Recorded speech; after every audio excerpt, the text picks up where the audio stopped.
오늘 당의 구역회 주일을 저는 비전 축제 주일이라 이렇게 부릅니다. 비전을 선포하고 축제가 있는 그런 예배라 이렇게 제가 명명하고 그렇게 기도하고 그렇게 준비하고 지금 예배를 드리고 있습니다. 오늘 말씀 제목이 이렇게 섬기십시오라고 하는 안나 할머니, 안나 선지자, 안나 신앙의 대선배 이야기를 오늘 함께 나누려고 그럽니다.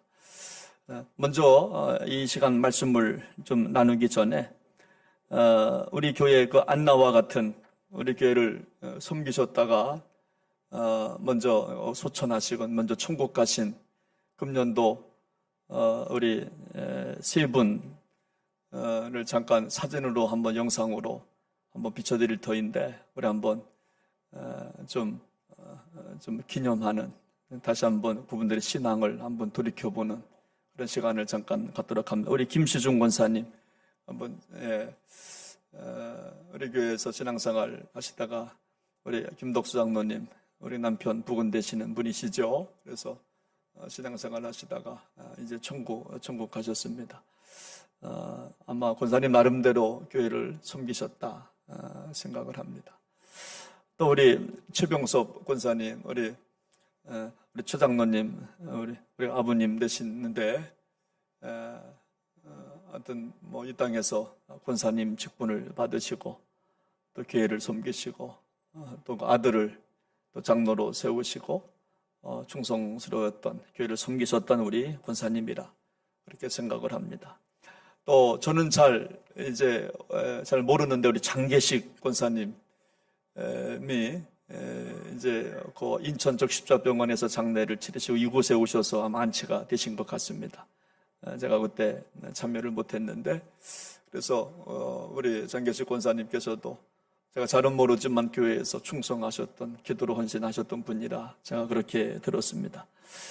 저분들의 헌신과 노고를 통해서 오늘 우리 교회 창립 이제 그 109주년, 이제 내년도 110주년인데 우리 교회 여기까지 세워진 줄로 믿습니다. 우리 한번 잠깐 눈을 감고요. 우리 한번 그분들의 가정, 돌아가신 분은 하나님께서 책임지실 거고 그분들의 가정을 위해서 한번 잠깐 기도하는 시간을 갖도록 합니다. 잠깐 반주 부탁합니다. 잠깐 기도합니다. 우리 한번 조용한 가운데 우리 김시순 권사님 가정, 우리 최병섭 우리 권사님 가정, 장계식 권사님 가정 반주해 주세요. 잠깐 기도하겠습니다. 하나님 감사합니다. 저분들의 섬김과 저분들의 은혜가 있어서 너무나 교회가 여기까지 달려온 줄로 믿습니다. 사랑은 기도, 사랑은 나눈다 했습니다. 그분들의 땀이 남아있고 사랑이 남아있고 기도가 남아있습니다.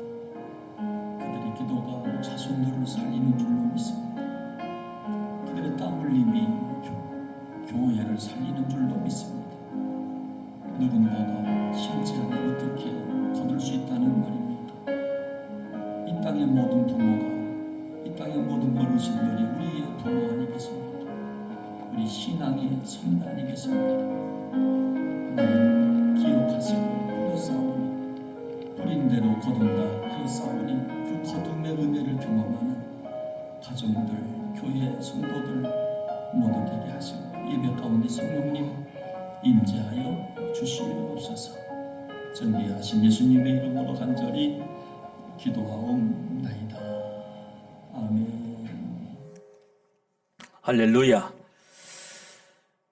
오늘 말씀 제목 이렇게 섬기십시오 라고 하는 제목입니다. 여러분 우리가 섬겨야 되는데 섬기기가 참 어렵습니다. 예수님께서도 내가 이 땅에 온 것은 섬기러 왔노라 그러셨거든요. 그래서 그렇다면 우리도 교회를 섬겨야 되고 또 이 땅을 섬겨야 됩니다. 그런데 섬기기보다 섬김 받고 싶어 하는 것이 모든 사람들의 마음인 것 같습니다. 그래서 섬기려고 하다가도 조금 어려우면 섬김을 포기하는, 여러분, 그래서 우리가 섬기지 못하는 이유가 뭐냐면 다른 데 있지 아니하고 나한테 있다는 겁니다. 정말 내 마음속에 섬기고 싶은 마음이 없어요. 근본적으로 섬기고 싶은 마음이 있기 때문에 우리가 섬기지 못하는 것은 정말 아니겠나. 존 맥스웰 목사님께서 함께 신뢰하는 신뢰의 법칙이라는 책을 썼습니다. 이분은 목회자이지만 최고의 리더십 강사이기도 합니다. 여러분, 여기서 이 책에서 이렇게 말을 합니다. 신뢰라고 하는 것은 인간 관계의 가장 중요한 요소다, 이렇게 말합니다. 그래서 신뢰만 해결되면 인간 관계는 성공한다 그랬습니다. 그러면서 신뢰를 쌓기 위한 첫 번째 원칙을 설명하면서 존 맥스웰 목사님께서 렌즈의 원칙을 설명합니다. 여러분, 이 말은 뭐냐면 사람은 저마다 각자 자기만의 렌즈가 있다는 겁니다. 그래서 붉은 안경을 쓰고 보면 붉게 보인다는 거예요. 사물은 똑같습니다. 제 얼굴은 똑같습니다. 그런데 자기만의 렌즈를 끼고 사람을 본다는 거예요. 어떤 사람은 붉은 렌즈가 있어서 붉게 보여요. 어떤 사람은 노랗게 보입니다. 어떤 사람은 시커멓게 보입니다. 그 이유는 뭐냐면 사물이 시커먼 게 아니고 사물이 빨간 게 아니라 여러분, 내가 쓰고 있는 렌즈가 여러분 파랗고 새카맣고 정말 노랗기 때문에 그렇게 본다는 겁니다. 그래서 어떤 렌즈로 보느냐에 따라서 사물이 달라진다는 겁니다. 여러분, 그래서 사람은 저마다 자기 렌즈로 사람을 분석합니다. 누구를 만나든지 자기 낀 렌즈가 있습니다. 그것으로 사람을 보기 시작합니다. 여러분, 옷에 관심 있는 분은 누구를 만나도 옷만 봐요. 저거 얼마짜리일까? 저거 정말 나이키인가? 아디다스인가? 나이칸가? 옷만 봅니다. 어떤 사람은 돈에 관심 있는 분들은요, 모든 것을 돈으로만 생각합니다. 좋은 집에 갑니다. 이거 얼마짜리야? 아니, 그냥 누리면 됩니다. 저거 얼마나 갈까? 돈만 생각합니다. 자기 렌즈로 사람을 보기 시작한다는 겁니다. 키가 작은 사람은요, 키 큰 사람만 보면 너무너무 부러운 겁니다. 키로 사람을 평가하기 시작합니다.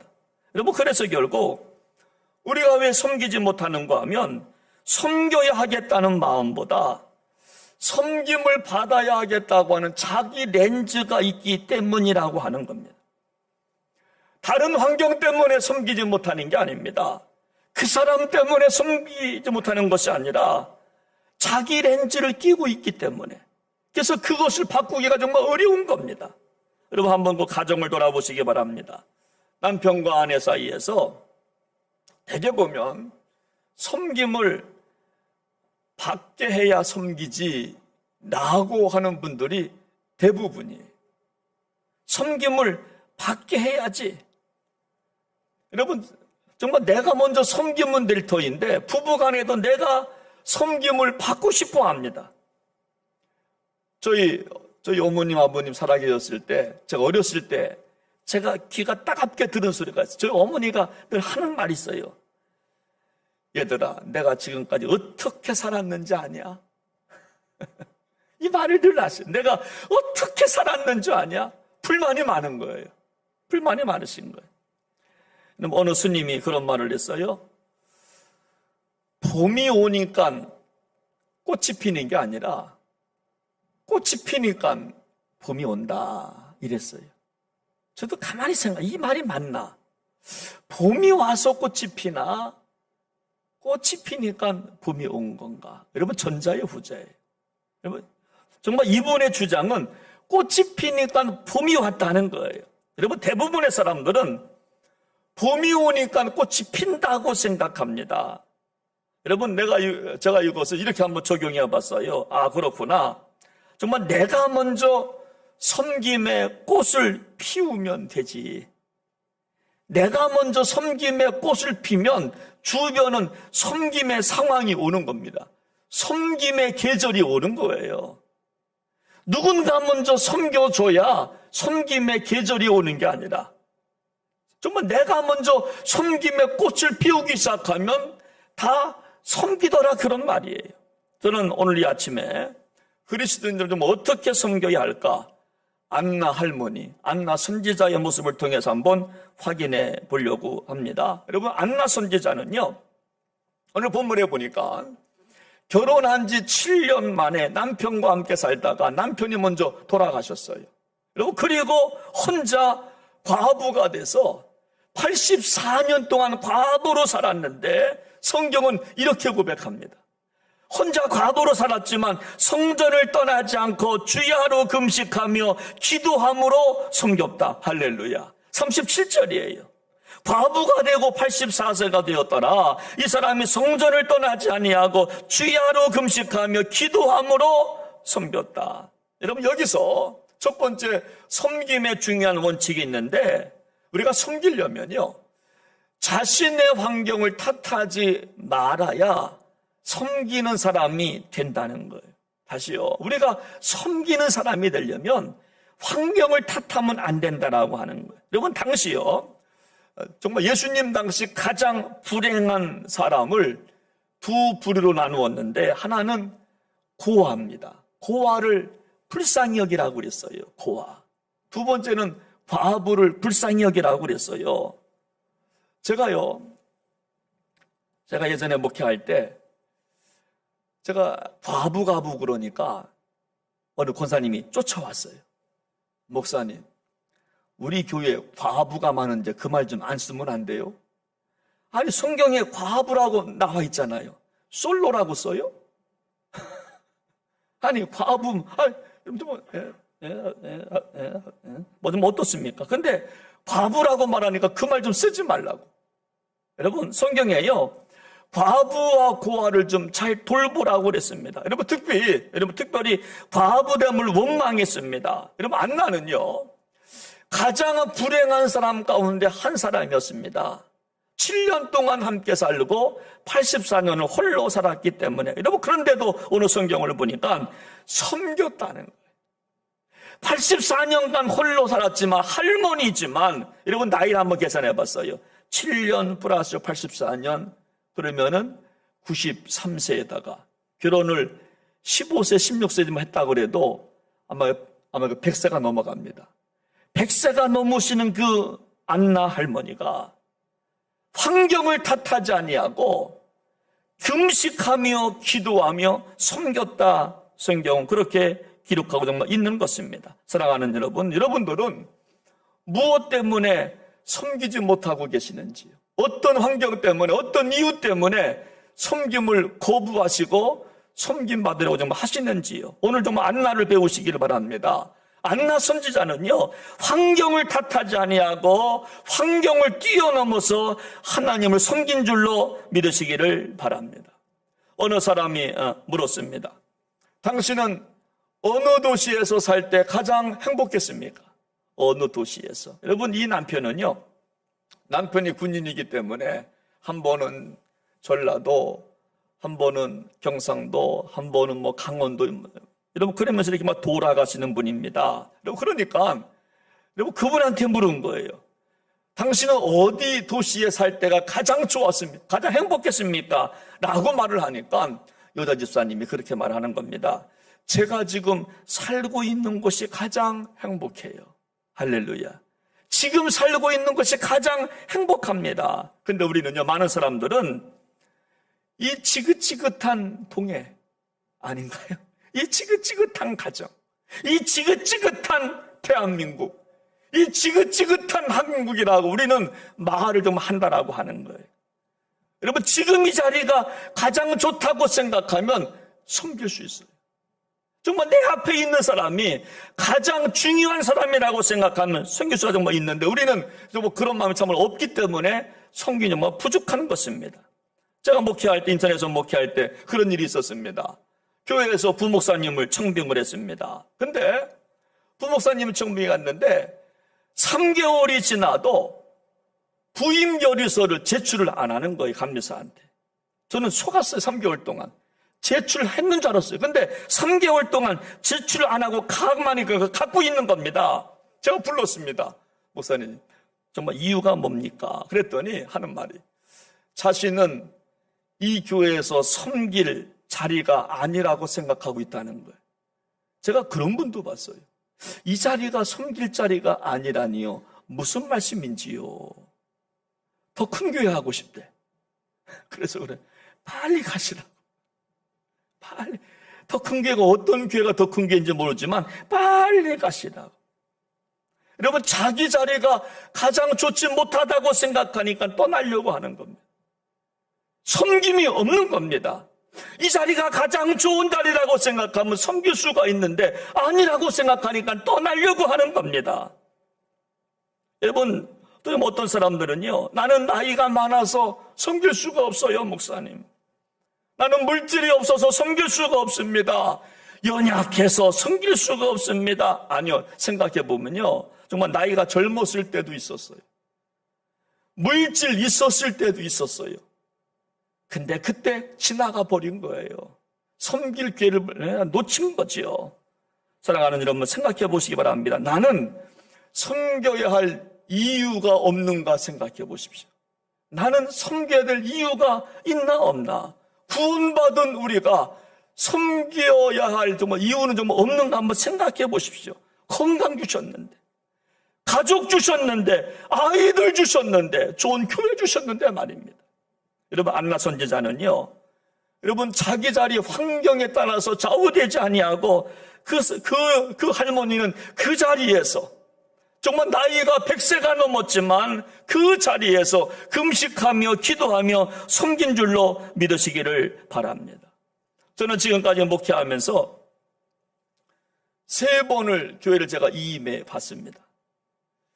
제가 우리 부평제일교회 부임한 지 오늘로서 딱 17개월 됐습니다.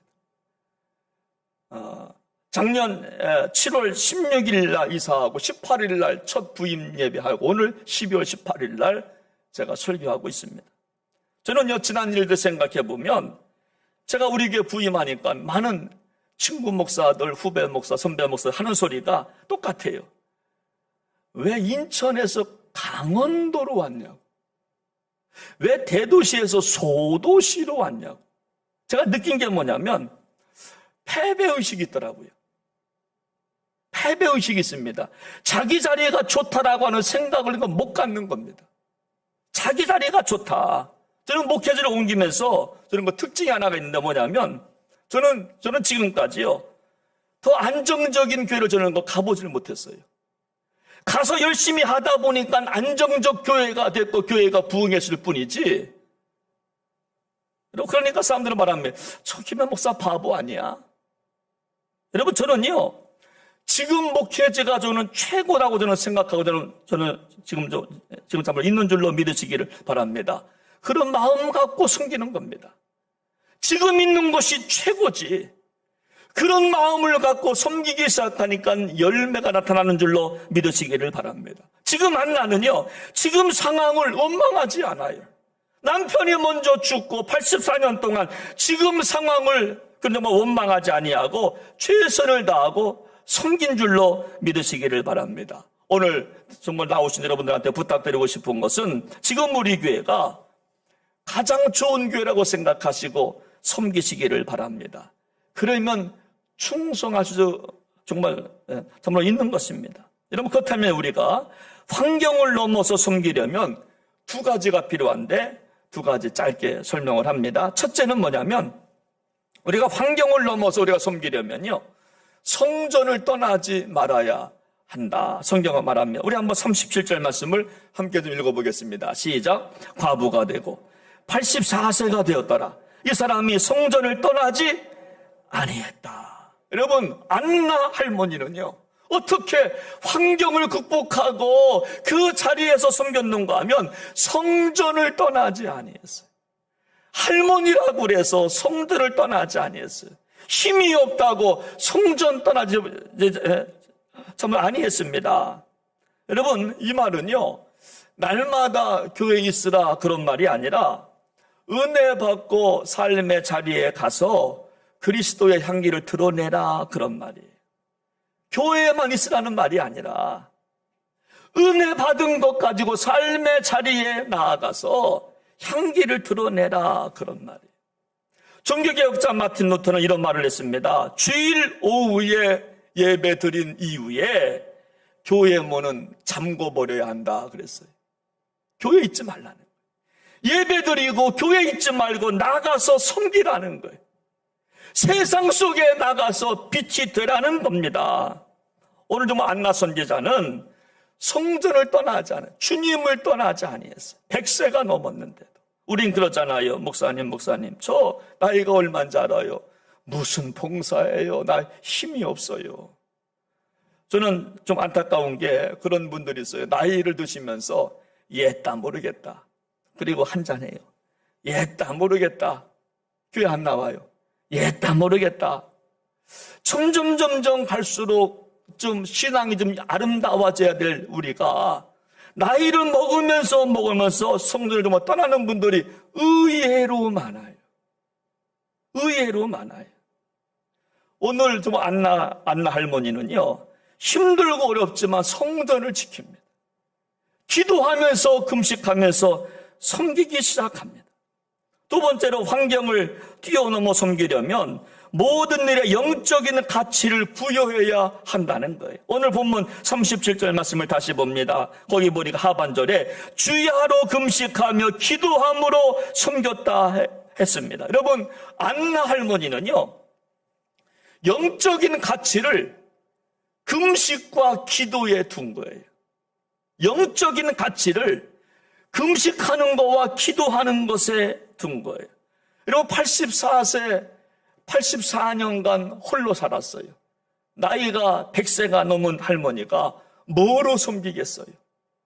교회를 떠나지 아니하고 금식하며 기도로 섬겼다라고 하는 거예요. 우리 교회 제1남성교회가 있고 제2남성교회가 있습니다. 안나처럼 41년까지라고 내가 보고받았는데 여러분 80세가 넘으신 분도 계십니다. 여러분 그렇다면 뭐로 섬기시겠어요? 여러분 교회를 떠나지 아니하고 주님 품을 떠나지 아니하고 나이가 먹었지만 힘이 기운이 빠지지만 교회를 떠나지 아니하고 금식하며 기도하며 교회를 섬겨야 할 줄로 믿으시기를 바랍니다. 정말 뭘 하든지 간에 정말 영적 가치를 부여하는 겁니다. 우리가 헌금을 드릴 때도요, 그냥 드리면 나의 자랑거리가 되지만 헌금을 드릴 때 영적 가치를 부여하는 겁니다. 영혼을 담아서 드리면 헌금이 되는 줄로 믿습니다. 1,000원이건 10,000원이건 관계없어요. 그 헌금의 영혼을, 영적 가치를 담아서 드리는 겁니다. 제가 이제 우리 이제 새해부터 우리가 이제 그 식사를 이제 교회에서 이제 우리가 드실 터인데, 저는 교회 공동체 식사를 하면 제가 꼭 주방에 가서 기도를 해드립니다. 그 이유는 뭐냐면 영적 가치를 부여하는 시간이 기도기 때문에 그래요. 제가 그래서 그렇게 기도합니다. 하나님, 우리 지금 이 주방에서 주님이 드신다라고 생각하고 예수님이 잡수신다고 생각하고 이 식탁을 준비하게 하여 주시옵소서. 제가 그렇게 영적 가치를 부여합니다. 사랑의 소금을 뿌리게 하시고 용서의 고춧가루를 뿌리게 하시고, 할렐루야. 여러분, 제가 막 그러면서 기도를 해드리는 겁니다. 왜? 영적 가치를 부여하는 거니까. 여러분, 그런 마음을 갖고 가정에 가는 겁니다. 그러면서 밥을 하는 겁니다. 빨래를 하는 겁니다. 이놈의 할아버지 밥만 먹네. 그러지 마시고 영적 가치를 부여해서 밥을 하면서 주여 하면서 쌀을 여러분 헹구면서 반찬을 하면서 한번 드려보는 겁니다. 영적 가치를 부여하면서 빨래할 때도 마찬가지고요. 제가 들은 이야기가 있는데 진짜 미운 할아버지가 있어요. 그러니까 할머니가 밥을 하는데 침을 뱉는 거예요. 침 뱉으면서 밥을 했다는 겁니다. 얼마나 정말 미웠으면. 그러지 말고 미워도 사랑의 고춧가루를 뿌리고 용서의 소금을 치면서 반찬을 만들어서 여러분 드려보는 겁니다. 여러분, 우리 교회에서 봉사할 때 가장 힘든 사역이 뭘까 생각해 보면 다 힘들어요. 우리 방송실도 힘들고, 새벽에 나오시는 것도 힘들고, 색소폰 하시는 것도 힘들고, 우리 최장 장로님 어제 오늘 새벽 5시까지 일하시니까 잠깐 줘라. 제가요, 그 차량봉사인 것 같아요. 차량봉사 얼마나 시간 맞추기가 어려워요. 연락드려야죠. 기도하고 싶어도 시동 빨리 또 걸어놔야 되니까 또 춥다 그러니까 빨리 나가야죠. 조금만 늦게 와봐요. 왜 지금 왔냐고. 추워 죽겠는데. 말 들어야죠. 비유 맞춰야죠. 차 안에서 각가지 방송 다 나오죠. KBS, MBC, TV조선, JTBC, 여당, 야당, 각가지 소문 다 나와죠. 상담해줘야 되죠. 여러분, 그러나, 여러분, 기쁘게 할 수 있는 방법은요, 그 차량 봉사에 영적 가치를 집어넣는 겁니다. 영적 혼을 집어넣으면 다 할 수 있어요. 근데 우리가 영적 가치를 부여하지 않으니까 어려운 거예요. 안내의원 하기가 어려워요. 기도의원 하기가 어려워요. 왜? 영적 가치를 부여하지 않기 때문에 어려운 거예요. 여러분, 설교사역, 여러분 쉬운 것 같습니까? 정말 만만치 않습니다. 그러나 영적 가치를 부여하니까 내가 안 하면 누가 하나? 그렇잖아요. 그러니까 오늘도 또 강단에 서는 거예요. 영적 가치를 부여하니까. 사랑하는 여러분, 우리가 힘들고 어려울 때 좀 안나 좀 할머니처럼 영적 가치를 부여하고 섬겨주셔서 교회가 교회되고 또 그 섬김을 통해서 좀 이웃이 살고 교회가 살고 가정이 사는 그런 역사를 체험하게 되는 저 여러분들 되셔야 할 줄로 믿습니다. 할렐루야.